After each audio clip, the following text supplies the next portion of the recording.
Am I audible? Yeah. Good evening, everyone. I'm Mohammed Azam, and I'll be moderating today's webinar on behalf of Curious for Law pertaining to mooting, debating, and the journey till courtrooms. I welcome all of you to the webinar today. There's just a few instructions I'd like everyone to keep in mind. It is requested that all of you keep your microphones on mute during the session. If you have any queries, you can drop them in the chat box below. We can also address your questions at the end of the session. We have a Q&A session reserved for after we've had the session. You can ask your questions to the speaker then. And we'll also be issuing e-certificates to all participants for today. So a Google form link will be sent to you through today's chat, and you can fill that up to get your certificates issued. So I'd like to welcome today's guest speaker, Mr. Divyanshu Bhatt, to the webinar. Thank you for joining us, sir. Thank you. It's a pleasure being here. Yeah, it's a pleasure to have you, sir. Could you please give a brief background of your journey through law school and into the legal profession to us participants today? You're asking me to recap quite a few years ago. Okay, so I'm from Lucknow itself. I went to school here, and after that, I got through. I wrote my law entrance exams. I was a science student. I wrote my law entrance exams despite that. Because I didn't want to be an engineer, and I went to NLU Delhi eventually.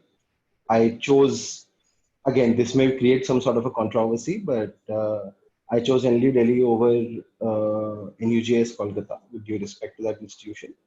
After that, this was in 2010. I joined NLU Delhi. After that, through 5 years of law school, graduated in 2015. During the years, I was a sturdy backbencher, as you would call it. I stuck to my roots.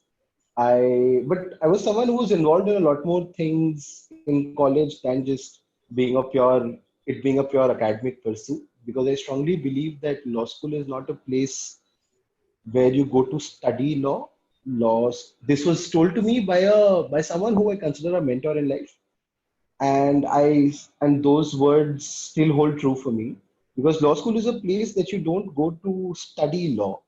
You go there to understand how to study law, because you'll be studying law for the rest of your life. So after that, I believe there's some lag in the video from my end. Yes, Is it? sir. Yes, sir. Let me just correct it. Sure, sure, sure. I think. Oh, is it back all right? Is it fine Uh, now? I don't know. Okay, this still seems to, the problem seems to. this, yeah, Let there's me still some just back, sir. let me just log in. All right, all right. Just log back. Yeah.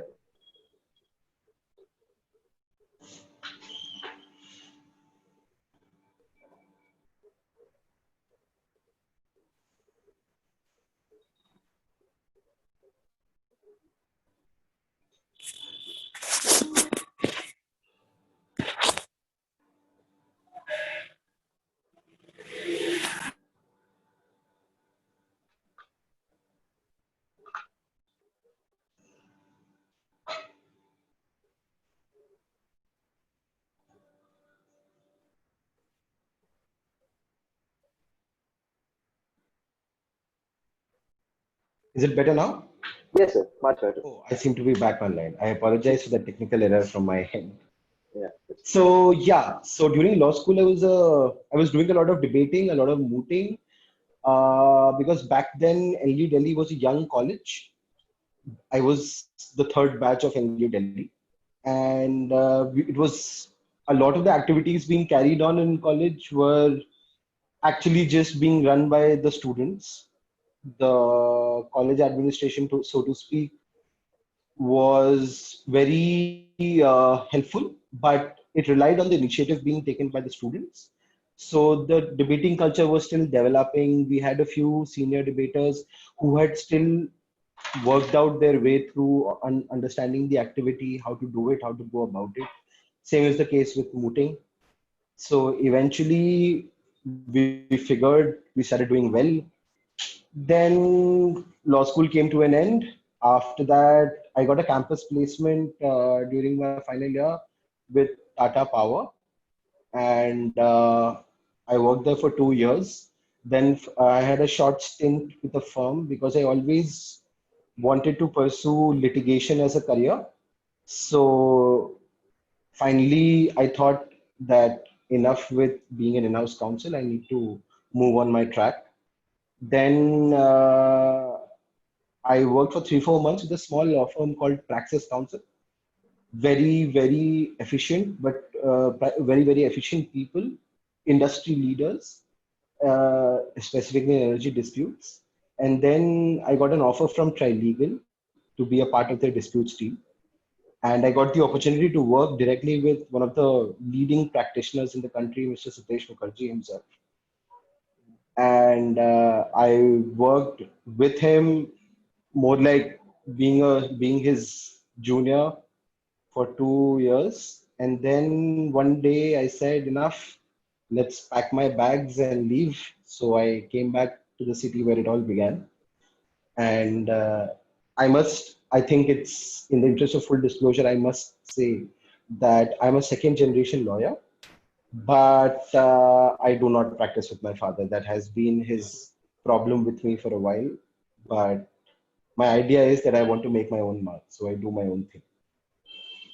And Definitely, that's been my journey so far. that's great to hear, sir. Really. If we can proceed with the first Yes. question we asked, Sure. yeah. So, sir, the first question is, as you said that you participated in a number of motion debates throughout your law school. You were also the co-convener of your university's debating society. So, Yeah. could you let us know how moting as an activity is different from debating, especially in terms of the skill sets that they equip you with? So I'll tell you what, it seems like they're both public speaking activities, but they are fundamentally different. I'll categorize this in three heads for people to understand it better. There are these three things, what you call is the matter, the manner, and the method. Okay. And that's where the entire difference lies. These are the three themes in which there exists differences between these two activities. Debating as an activity, and debating is a very evolving activity. Like debates have different styles. Like back in school, like I don't come from cities like Delhi and Mumbai. So during my school years, there was a lot of uh, in the one-on-one debates that used to happen, the Oxford style of debating, that's what they call it, right? And like there would be speeches of 3 minutes, 4 minutes with some interjections in between. Plus, every person would be for themselves and defending their case. In university, at university level, which now I have an understanding that this has percolated back into the schools as well. Now the debating that happens is something what you call a parliamentary style of debating. That's a team format of debating. One team pitted against the other with one motion for and against, and being judged, more importantly, by your peers, who are judged in return on their feedback by teams. Again, it again varies in different styles because then you have the Ivy style of debating, wherein it's four teams, two opening opposition, opening government, opening opposition, the two participants a team, a side team, and that's four teams, four different colleges. That's also a very interesting format. It came around the time, it gained prominence around the time when I was in my third year or fourth year of law school, and now it has really picked up a lot of space with Nalsar, RV, and a lot of other colleges down south majorly pushing this through. So all that is there.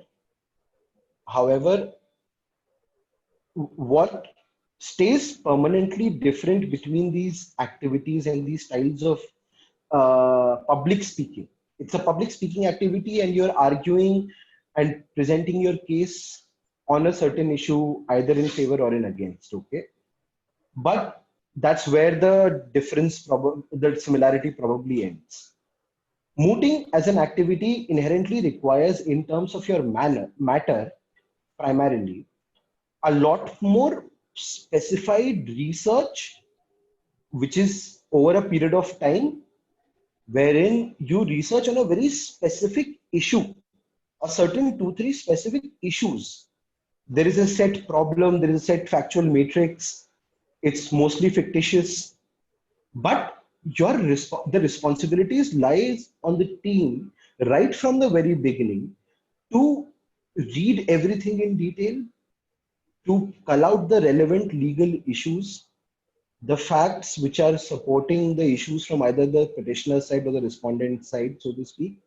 Research on the legal issues involved in those issues that you have culled out, the standing position of law, if that's correct, defending it or arguing against it, convince, and then comes the drafting part of it, which is something that's not there in debating at all.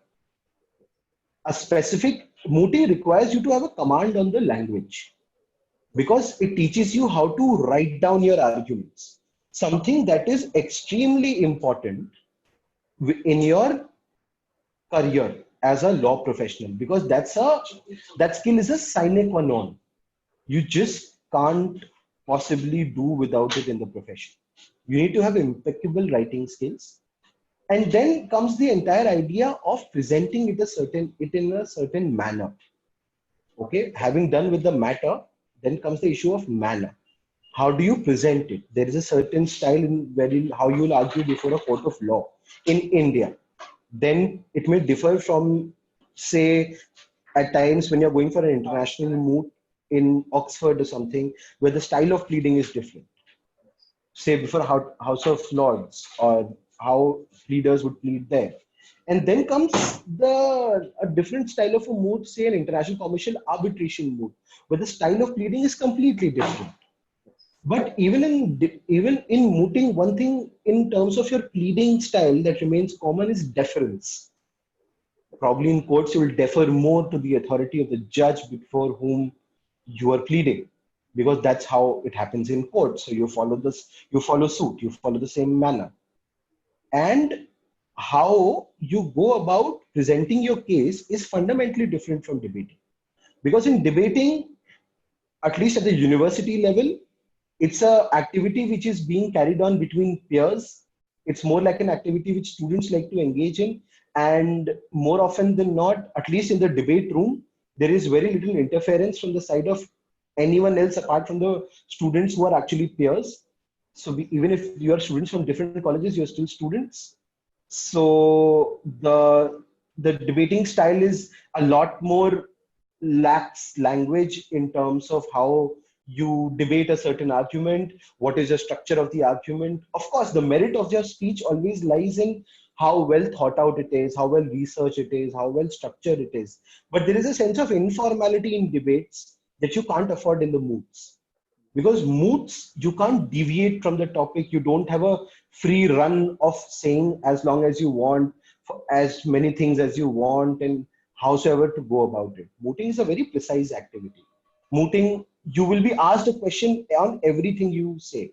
Everything that comes out of your mouth has to be a very calculated attempt at convincing the person in front of you, who's mostly are actually practicing professionals, and more often than not actual people who have done moots at their own time, so they understand the activity completely. But they're also smart enough people who will grill you till the time they get you to the right answer. So that activity, and that's also fair, because you have been given probably 20 days or a month to prepare those written submissions, and then probably another 15 days to practice on your orals. So by the time you reach a moot court room to plead an argument, you have been dealing with a specific set of facts and the legal issues involved therein for almost 45 days or so. So anything that comes out of your mouth needs to be extremely well researched, well thought out, and in a very structured and poised manner.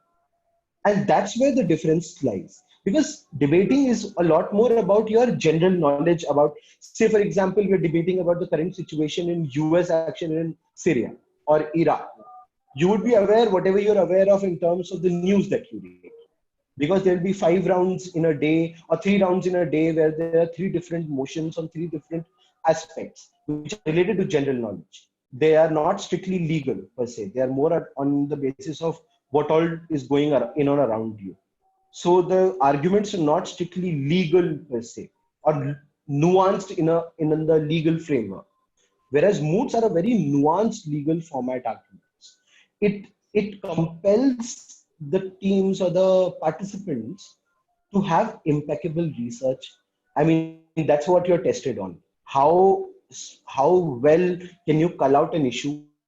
How well is your understanding of a problem? How well can you present it?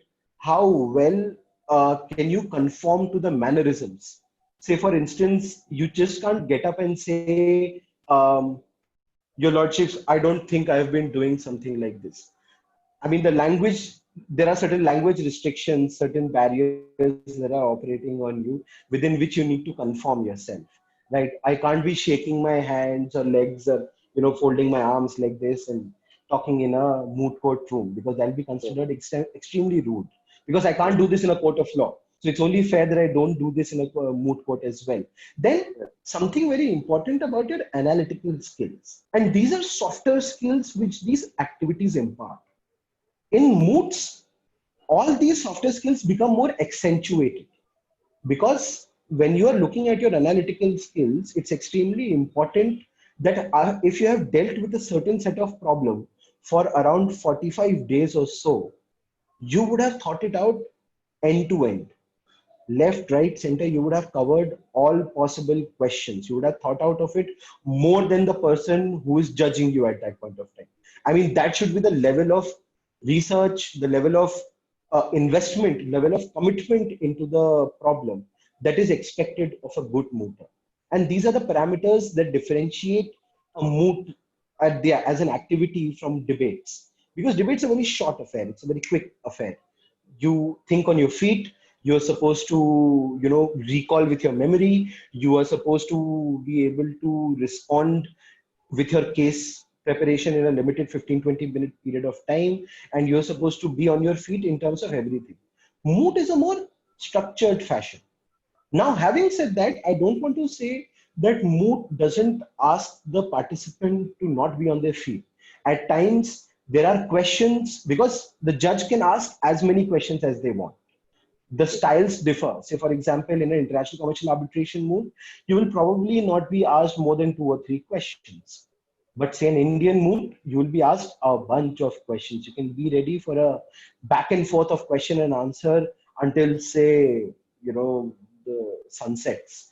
I mean, it's an activity wherein you have to be responsive because you're not speaking in isolation and you don't have a free run of time. You have been given a specified time, but you need to respond to questions. You need to be able to, the judge can keep throwing questions at you, and you sitting there have to take all those questions and respond with answers that are extremely well thought out, backed by legal research, and you have proof of what you're saying to be correct. I mean, that's the aspirational level of a moot, preparation level that is required. And that's how these things differ. Yes. Definitely, sir. I agree with almost whatever you said. And the Phillips C. Jessup guide on mooting says that as well, that the preparation for a good moot begins with how effectively and how well your memo is drafted. Yes. So one of our participants has asked this question as well, that how can we efficiently draft a memo and how can we efficiently research for a moot? Okay. So this is something that was told to me by my seniors, and the trick worked for me, and so I'd like to share it. There is something called IRAC. IRAC. It's nothing but an acronym for what is IRAC. What does IRAC stand for? Let me clarify that first. IRAC stands for issue, reasoning, analysis, conclusion. What does this signify? This is the process which should be at the back of your mind while drafting any writing, any memorial, any written submission. And this is something that is an acquired skill, and you need it for the rest of your life if you are to enter the profession. What issue first and foremost, you need to identify what is the issue that you are dealing with. The question of law, the legal issue that you need to answer. one way or the other, right? Either you defend it or you argue against. Then comes the reason, which means the law governing that issue, the law surrounding that particular issue. You need to first find the law, and the law begins from where? The bare text of the provision governing it, right? If it's an Indian law, it will start from the bare act. From the bare act, you go to the commentary of that particular issue, of that particular legal provision. From the commentary, you go to research articles. And that's the progression of how your research should be. You can't straight away go to a legal article and start researching, because legal articles tend to be a very nuanced explanation of a very specific point of law in a provision. Before that, before going that far, you need to understand that you need to be able to comprehend the legal provision that you are dealing with in its entirety. So first you read the reason, you read the explanation of the reason, you need the analysis of the reason, how different legal scholars or different case laws have propounded or dealt with that issue. All of this is bound to give you the analysis of the argument that you're trying to do. This is what will give you the argument. It's not like you can look at the legal issue and think of an argument. At times that may happen, at times that may not happen. At times you may come up with an argument that is disproved by your own research. So you need to come up with a new argument. But this process needs to be followed. After finding out the reason, then comes the analysis. When you're writing down the analysis, you need to deal with the reason that you have read in the context of the issue and explain your argument. That's IR, the first two. After dealing with the first two, you then come to analysis, where you deal with your argument, the legal argument, and you give the case laws defending that argument. And thereafter comes the conclusion, how you conclude it. That's an efficient way I have felt of always drafting a memorial or any written submission for that matter. I mean, something I've been practicing for 5 years now. And one thing that I can say is I still follow the same thing. Just that when I was in my first year or second year doing my first moot, I had to constantly keep rechecking what I had drafted and see if it is fitting in this particular method, like in this particular manner. If this logic is flowing, is the issue, then the reason, then the analysis, then the conclusion. And whenever that would be shaky, I would get it cross-checked by my peers or cross-checked by my seniors who have done moots to see if that this I'm being able to maintain this logic, or if there is any problem. What do you think? This peer review, this idea of peer review is something that is really important, and we should not be afraid of engaging in it. Because if you make your drafts read by other people, your own peers, whom you can trust, have a decent understanding of how to go about something like this, a second person's perspective about your own drafting always comes in handy. So never shy away from cross-checking your work. And this is a lesson for life. Never ever be shy of judgment. I mean, you're in a profession where a judgment secures your win or loss, right? So you will always be judged. It's better that you get acquainted with this idea, and a cross-examination of how what you have done, how you have carved out a certain written submission is something that you should always do. Gain second perspectives, third perspectives, fourth perspectives, to see how well you may intend to write something. But whether that is flowing out of your written submission is something that you alone cannot be the judge of. It's supposed that written memorial at some point of time will have to be seen, judged, and relied upon by some other people as well. So it's better that you already take other people's perspectives right from the beginning. That's how you go about drafting a good written submission. And of course, this skill keeps evolving. I mean, you'll be a better mooter by the time of your second moot, a more improved mooter by the time of your third moot, probably a better lawyer by the time you are in your fifth year than what I was. Like I say for myself, I'm a better lawyer when I'm 5 years into the profession. I've done more drafts, because it's a practice-based game. You spend a lot of time in that.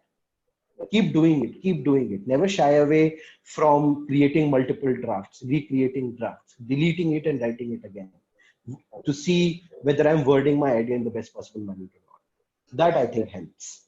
Definitely. Sir, so we're being joined by a lot of first-time voters Right. in this webinar, and what they have a question is they've submitted their memorials, they've tried Yeah, their best to do a lot of research, put in a lot of research, but yeah, considering the situation, they have to deal with virtual hearings right now in a lot of yes, competition. So yes. the common question is, how do we, you know, efficiently showcase our oral advocacy skills through a virtual medium? So I'll tell you what happens. So I never had to face something from the side of the students because luckily or fortunately enough, we didn't suffer with the pandemic at that point of time when I was going through it. But I have been on this side and judging students or mood teams after this new virtual platform has been created for moods, right? And one thing that I feel is that because you are not in that surrounding of a courtroom, there is a certain laxity that comes in terms of you approaching the mood. And that's not a good thing. That shouldn't be the case because I believe everything happens here, everything is in your mind, right? So, what you definitely should do is, and especially considering the constraints of a virtual platform, because as you can see, there may be a certain lag in my own voice while talking, at which point you are receiving it. So, my video and audio may differ. These are also distractions for someone, say a judge, if they are vulnerable to being distracted easily, which you can't really blame a human being for. It's just that you're having a bad day, but that is also a hurdle that need to know how to get over, because at the end of the day it's your round, your win at stake.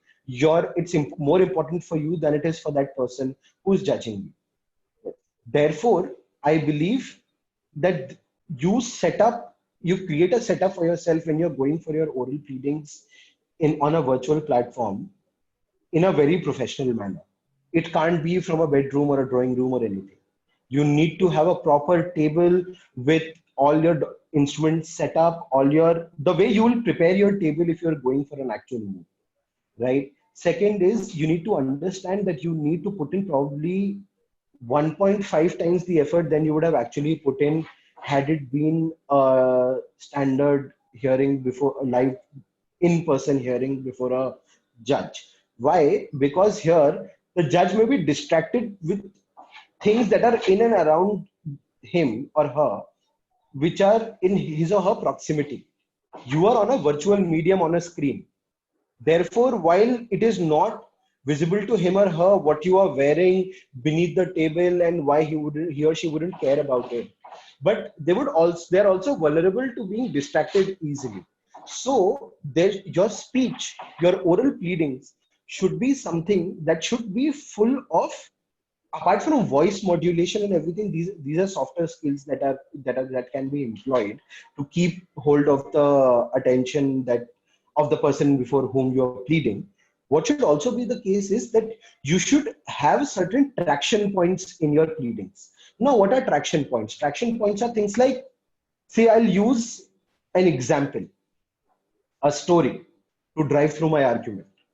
I used to advise this a lot to people who are doing arbitration modes, for example, because there it's about commercial understanding of a matter, and there it should be a lot about usage of examples, not random examples, but pertinent examples to your case.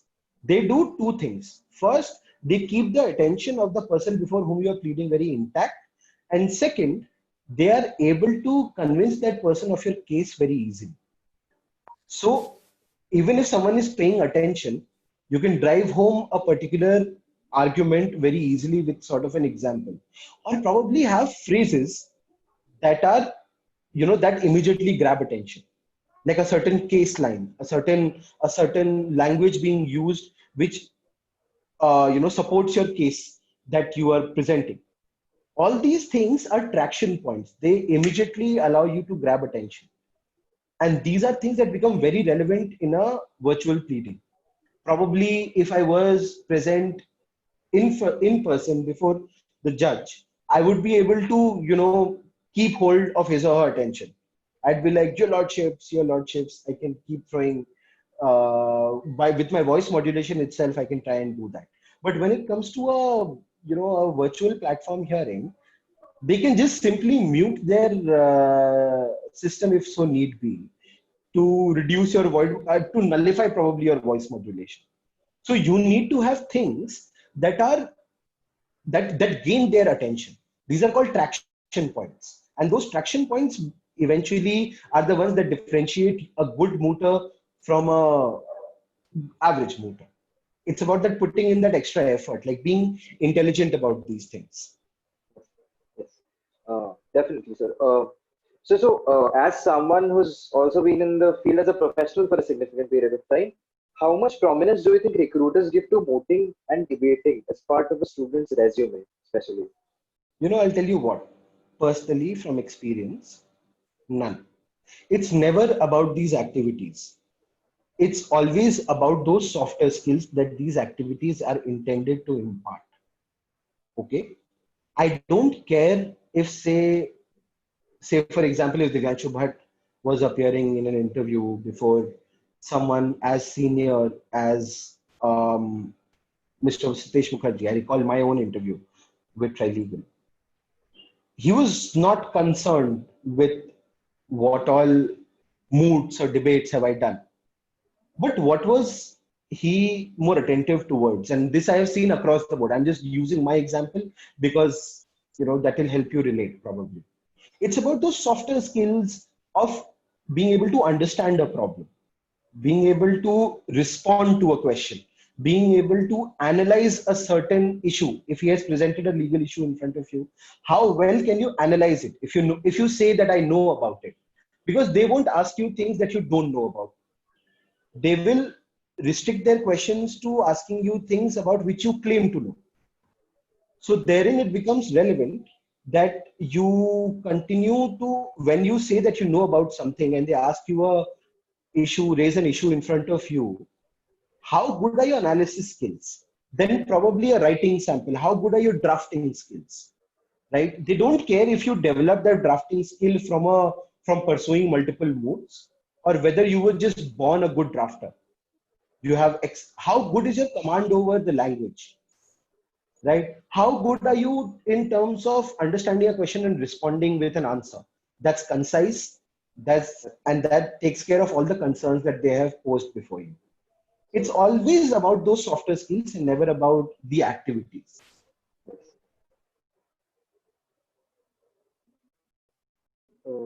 Hello. Yeah. So I think there's a lag in the video, but it's all right now, I think. Yeah. Yeah. So you've also done a lot of internships during your law school. These range from working for top tier law firms and senior advocates of the Supreme Court as well. Yeah. So different were the work environments of these offices, and how have these varied internships contributed to your learning experiences? So I'll be honest about it. I got the opportunity of interning with now the Justice of Supreme Court, Miss Indu Malhotra, Honorable Justice Indu Malhotra. She was a practicing senior advocate before the Supreme Court at that time, and extremely intelligent woman, extremely very well aware of what is happening in courts and the positions of law about different points. But after that, I interned with Khaitan and Co. And there's a spot on, very identifiable, in your face sort of a difference between these offices. Like a senior advocate's office will always be about the practice of law. It will be a little less formal, like there will be no HR as such who will be coming to you, asking you for your details, questions, oh, lunch hour, this, that, all the firm thing. These are all things of the firm. A lawyer's office is more concerned about the work being done, the research being put into it, the regular dealing with the associates that are there, the juniors that are there, and what all work you are required to do. In a law firm, the situation is that depending on the kind of team that you are interning with, or if you're in the general pool of interns, it is always about, you can get work from multiple directions. At one point of time, you can be working on, say, advising a transactions team in a little legal research. advising a litigation or disputes team with certain questions of law, and also helping them compile a say petition. So you're learning filing there, you're learning a transaction structure somewhere, and you are learning probably 15 other things. At times some random associate may come to you and ask for, like, oh, I need some point of law research on this or that. So while the basic function of an intern in both offices remains the same, the kind of work that can come to you in a lawyer's office vis-a-vis a law firm can be very, very different, very diverse. In law firm, you can gain more diversity. At times in a lawyer's office, what happens is that probably if you're working with one junior of, say, that senior, particular senior advocate, or two juniors, so they will not know, other juniors may not come and disturb you with things. They'll be like, okay, you finish this first and then we'll deal with the rest.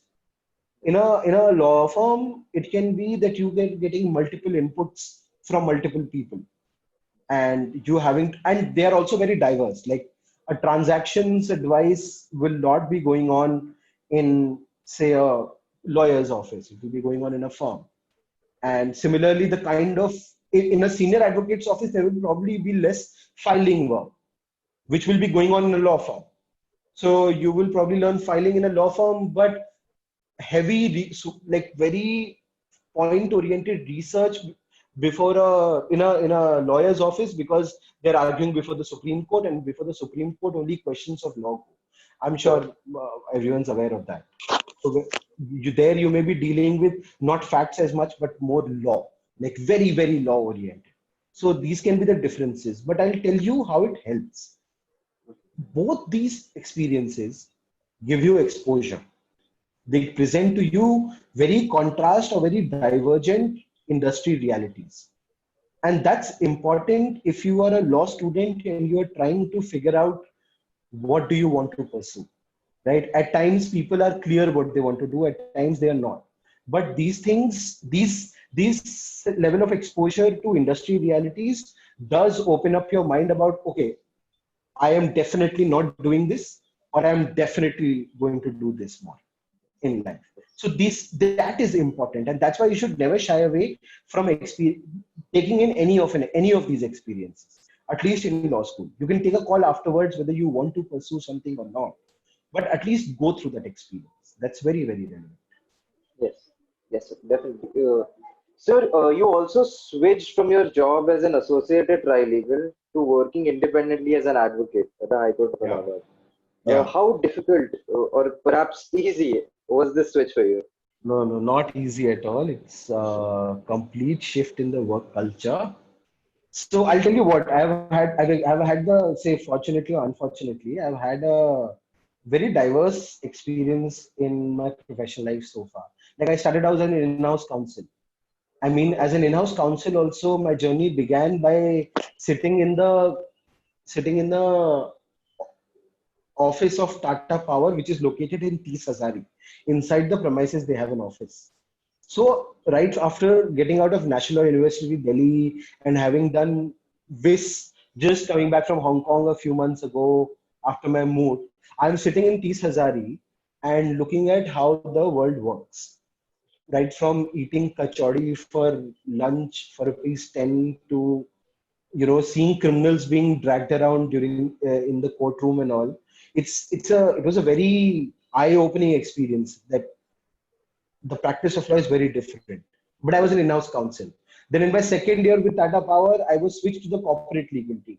So there I was advising. There suddenly I was dealing with proper issues being faced by a power company in their specific regulatory sector.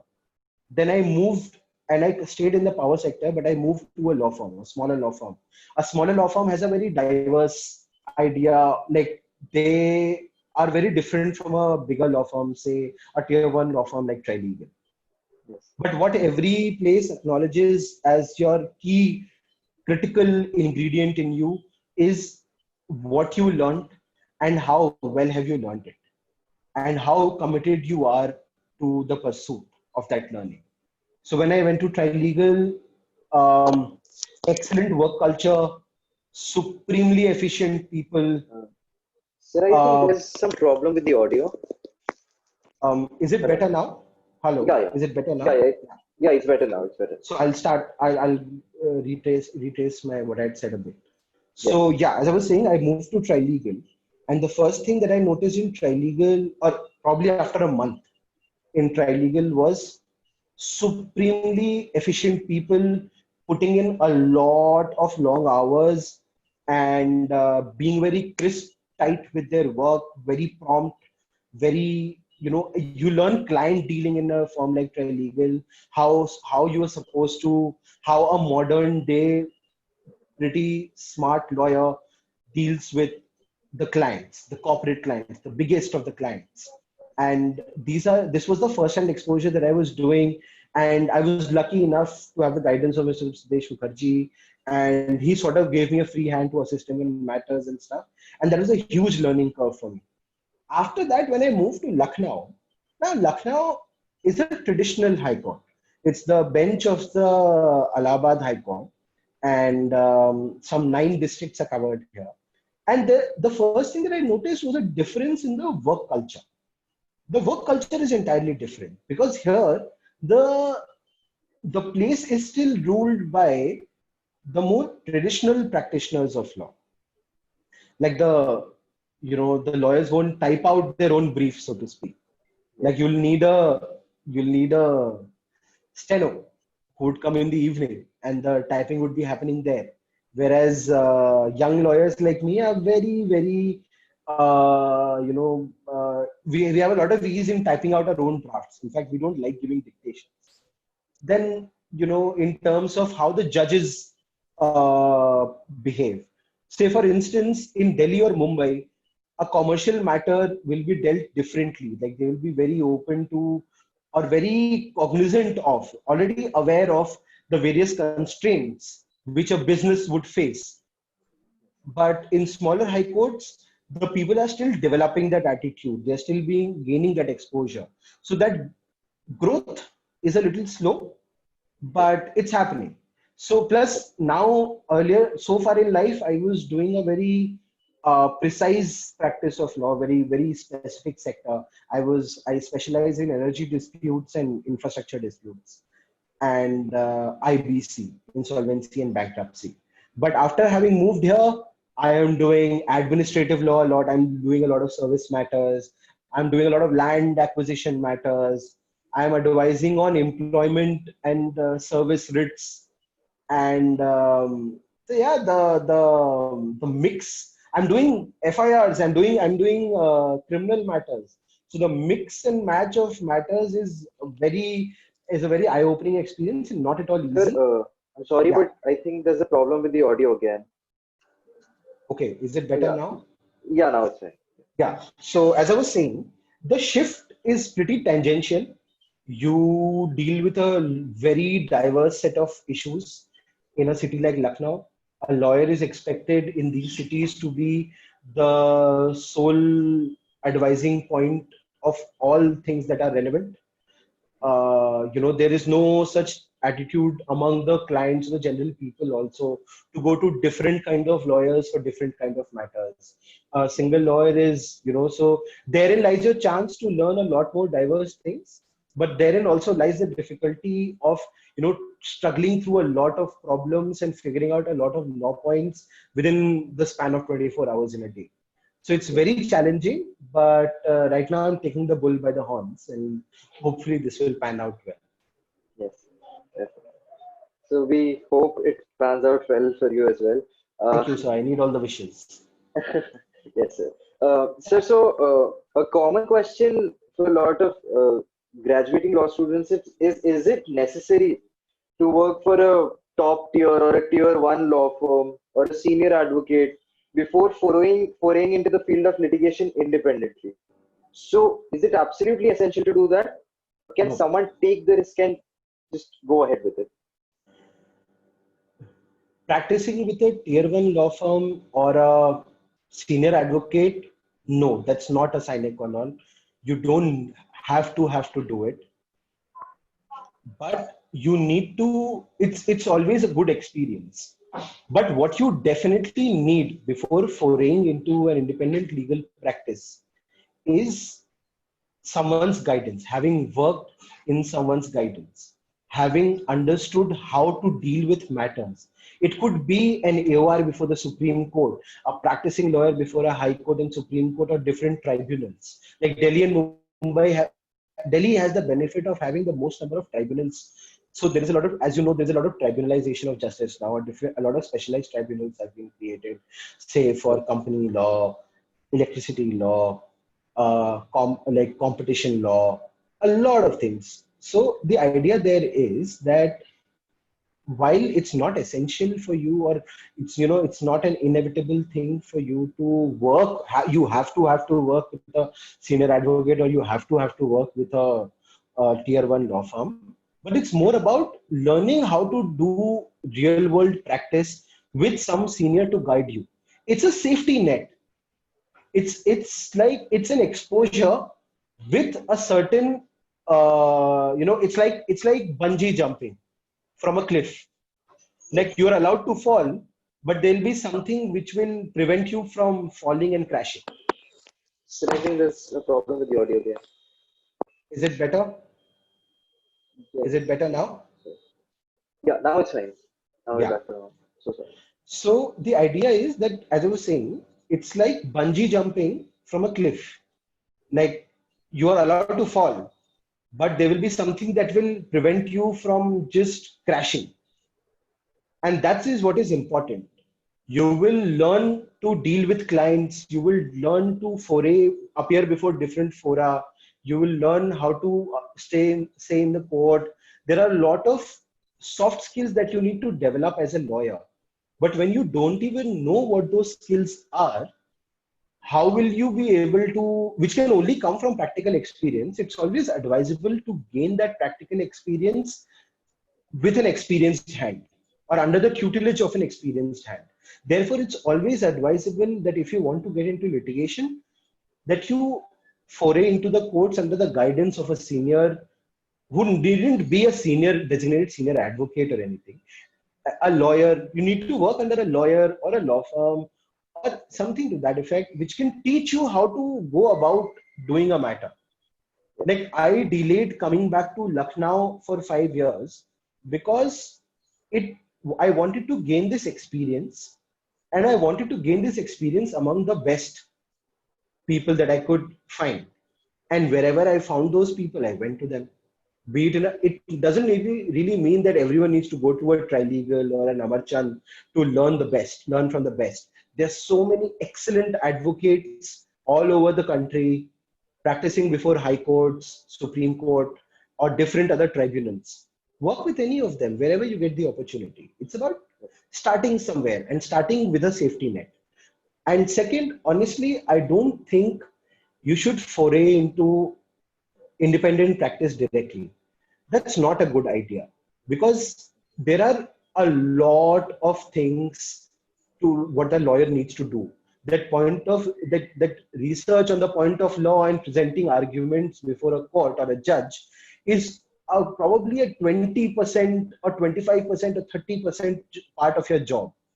So rest 70% is composed of 1 million different things, and you won't be able to learn those things until you do have some experience of working with some lawyer who has those cases.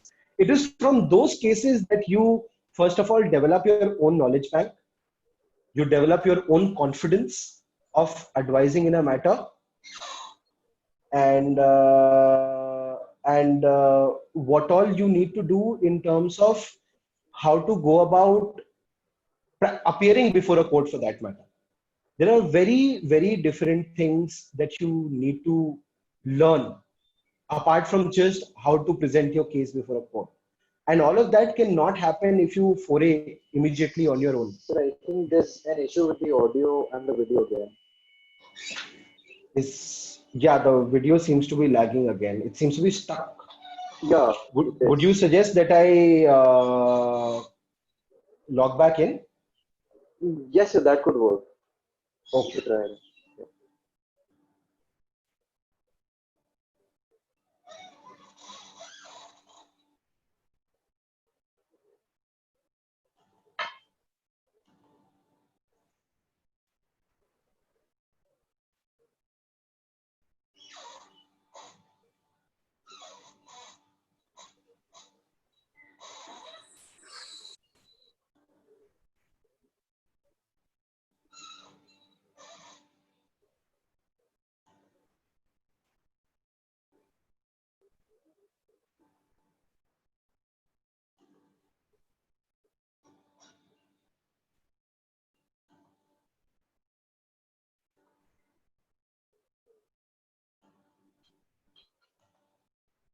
Is this better?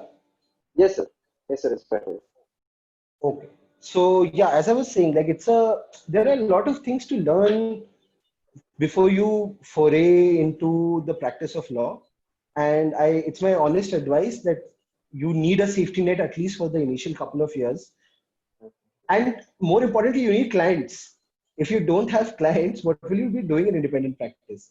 And there are different ways in which one gets clients, right? But until you get those clients, it's always advisable to learn from someone senior in the sector. Yes. Sir, I think we'll take one last question before we proceed Sure. with the Q&A session. Sure. So, there's a lot of uncertainty in the job market right now because of the pandemic we're facing. Any piece of advice for graduating law students who are stressed and depressed about not getting placed anywhere? So I'll tell you what, don't panic. I mean, our Prime Minister has said it for far too long. And one of the few things that I agree with him is don't panic. I don't agree with him on a lot of things. But having said that, look, the physical changes that are going on right now are a result of the prevalent uncertainty with the recruiters. Like no one, like a lawyer, look, try and understand. A lawyer is a service sector employment. Okay, you only cater to someone who has to a primary sector, uh, you know, to a primary sector operator. So until a manufacturer manufactures and has runs into some legal issue in that manufacturing process, they won't come to you. Yes, So the thing is that the physical changes that are currently prevalent because of this pandemic yes, are very they're very they are very temporary. They're not permanent. But the attitude changes that this pandemic has brought in will have a probably more lasting effect. These problems are only until, look, what is the next course of scenario? Let's take this problem right from the beginning, right? What's the next course of action? Everyone is awaiting the invention of a vaccine. Once a vaccine comes in, once there is a more security among people operating in different sectors, that okay, I will not be affected by this pandemic anymore, or even if I am affected, I can take care of it, I won't die. So once that is there, they will go back and resume their business activities. The moment they go back and resume their business activities, which has already begun in the market, yes, it will have a ripple effect on the law firms and all the recruiters as well, because they will need to strengthen their legal teams. They will yes. still need to strengthen their legal advisory teams, which means more the resurgence in the. Is there a audio Audio. problem or? There's a problem with the audio, sir. Yeah, Okay, we're back now. better, It's fine. better. Yeah, it's better. Yeah, Okay, so yeah, as I was saying, that once the market improves, that will have a ripple effect. And this is not a market that will, I understand the entire stress about the economy, right now being in deep peril. But India is a very shielded economy that way. So and us lawyers, we are a very, we are a secondary sector. We are very shielded from this effect to a certain extent. So what I believe is that this pandemic has temporarily shut down a lot of business activities, but not permanently. Those business activities are only in a state of dilemma as to when to resume in full flow. yes, They will come back sometime soon. When they do, there will be a requirement for dealing, there will be disputes, there will be need for legal advisory. When that happens, it will resurge. So what I'd advise students who are graduating this year, or probably whose employment offers have been reneged or delayed or something, is don't panic. You are in for the long haul. Okay, yes, it's a sine curve, a crest and a trough. That's how a economy progresses. yes, I can understand this is a tough time, and these phrases don't matter a lot, but this is not a permanent thing. Within a year, I expect that a lot of jobs will be there back again, because right now the law firms don't want to overextend themselves, make commitments that they can't honor. That's why they are being very conservative in terms of offering jobs. The moment that they are able to assess where the market is heading, immediately they'll open their hands in terms of recruiting people and strengthening their teams. And that's how recruitments will, research. So what is important is that until that happens, you continue your quest of, working, like, or practicing in some form of the other. It's not like no one is going to, people are going to, cross question you or have a problem with you for not having worked during this period. But what they would probably like is that, oh, after graduation you didn't get employment because the courts are shut, most of the law firm offices and the lawyers are not working, there is not enough work happening in the economy. But even then, despite that, you continue learning something, be it in terms of legal research, writing articles that are, publishing, that has some publishing points. As I said, you need to gain some traction points for yourself, which will bring you out from the rest of the crowd. Like, what was Mr. X doing?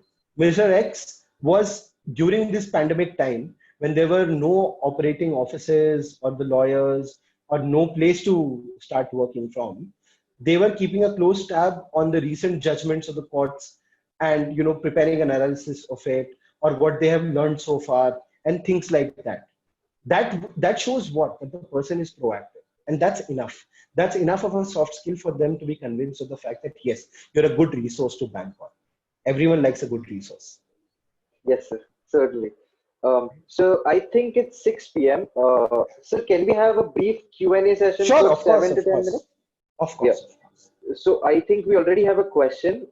Neha Srivastava was asking, what can students who come from colleges with very dormant mooting societies do?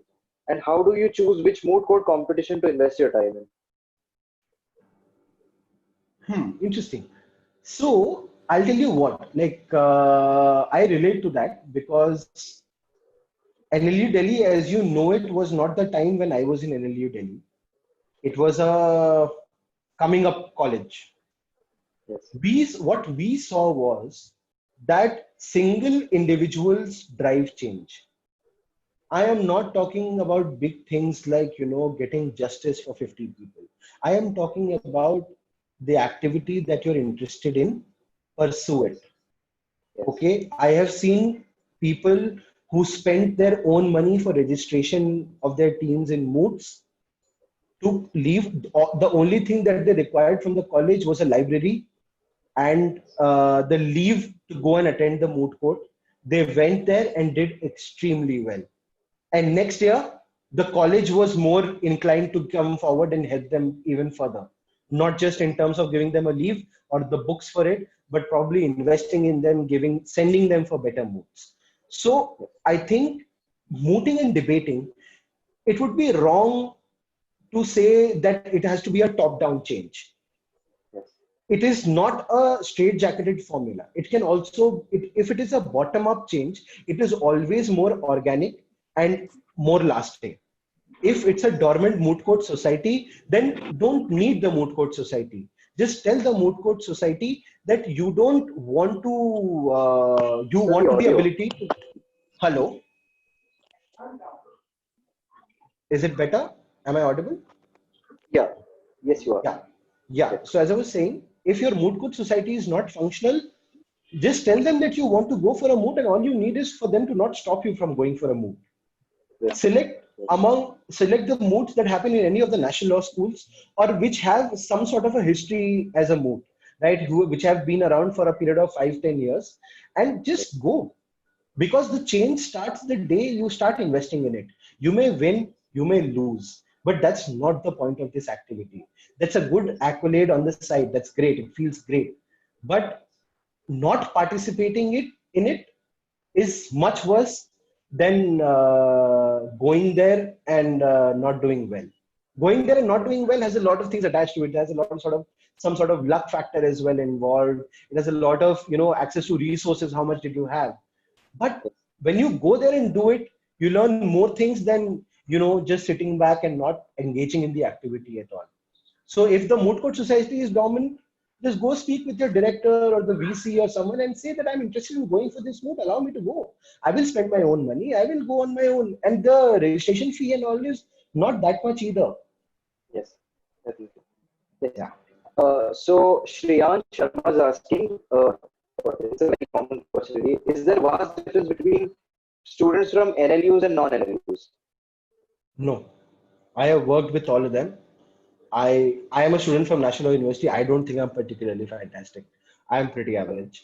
I have seen really smart people from non-national law schools who are extremely intelligent. Look, understand something.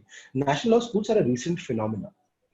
Okay, the first national law school came up. Their first batch graduated in sometime around 95, 94 or 96, somewhere around that is when NLS first batch graduated.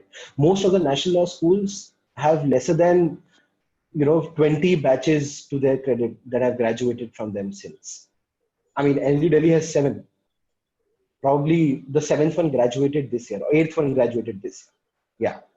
The idea is we have had terrific, extremely intelligent and best lawyers in the country, despite those national law schools not being there. In fact, most of the current big names of current Indian legal system are not from national law schools. In fact, national law school students are still coming up. The bars, the benches, the maximum nominations to the bench or the best lawyers at the bar, the majority of them are still from non-national law schools. So it's a wrong conception to say that national law school students are a notch better. Yes. There is no restriction on anyone from becoming a better version of themselves. The college will not, impede your growth. It's in your hands. Okay, is it? Yeah. Am I audible? Better? Okay. Yeah. I think there is some echo in the audio transmission. Anyway, so what I was saying was that it's not a matter of national law school versus non-national law school. I've had this debate a gazillion times from so many people, but I have never actually felt a difference. So many of my colleagues at Trilegal were actually from non-national law schools. And excellent. So many partners of these law firms are from not from national law schools. So many good lawyers are not from national law schools. Yes. It's never about the national law schools. It shouldn't be. Yes, definitely. So Vanshika is asking, should a student concentrate on his or her internships or moot courts? Basically what she's saying is, can someone compensate for his or her lack of participation in moot courts through internships, student internships? Look, they're all different activities. They impart different skills. They impart different soft skills. It's like saying, can I compensate for the skill of football by playing basketball? No, you can't. Both will give you a basic physical fitness, probably. Yes. That's great. But apart from that, a skill of a footballer is different from the skill of a basketball player.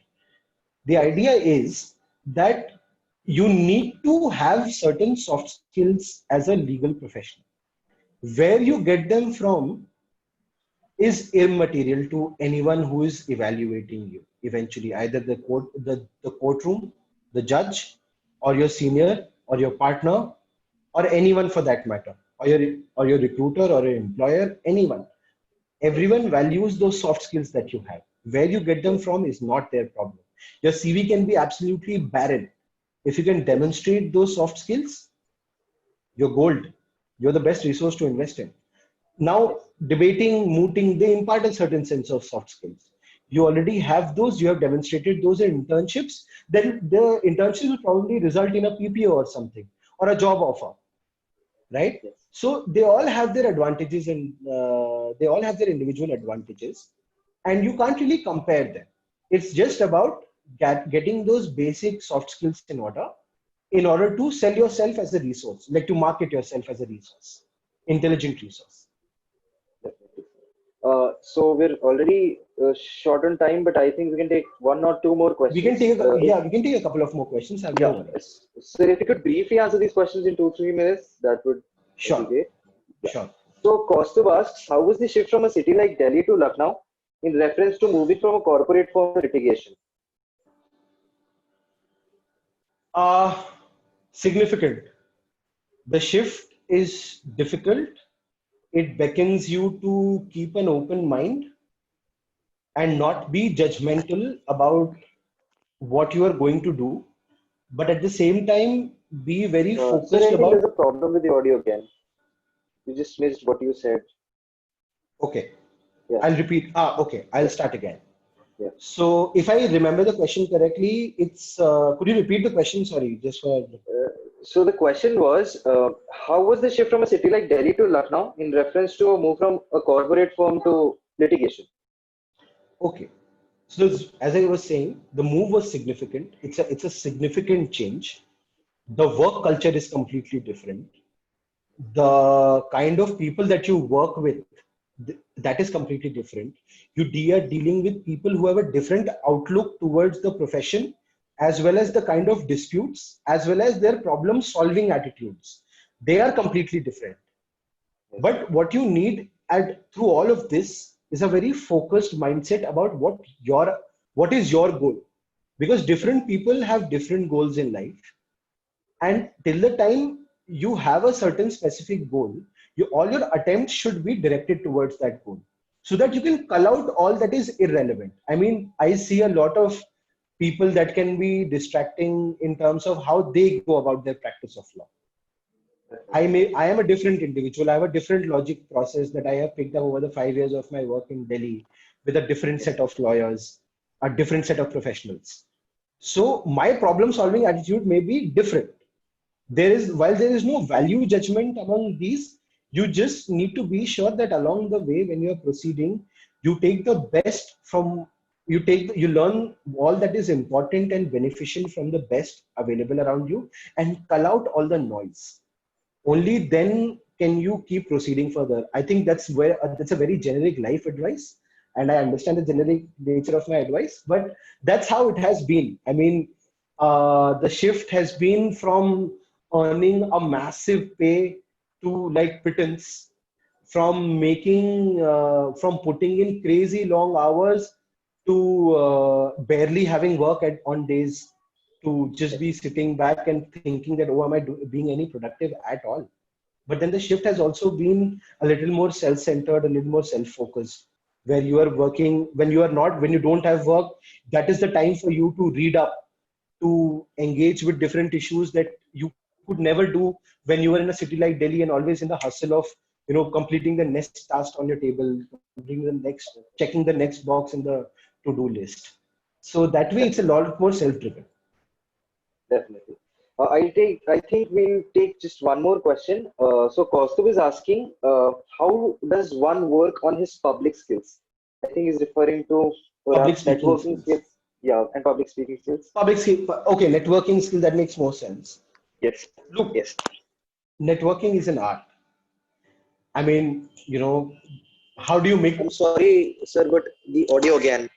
If you could pause for a minute. Yeah, Yeah, we're back. we're back. Yeah, Okay. So the idea is, how do you make friends? Everyone has their own way of making friends. yes, Some people go to a party and become the center of attention of a party. Other yes, people just stand in a corner and are silent brooders.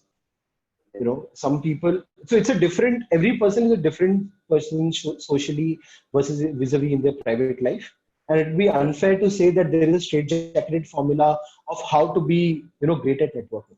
But something as a lawyer that you need to be is yes, learn how to you know come in contact with new people to whom you can keep giving your cards. Just slip it in there. Like, keep coming in contact with new people.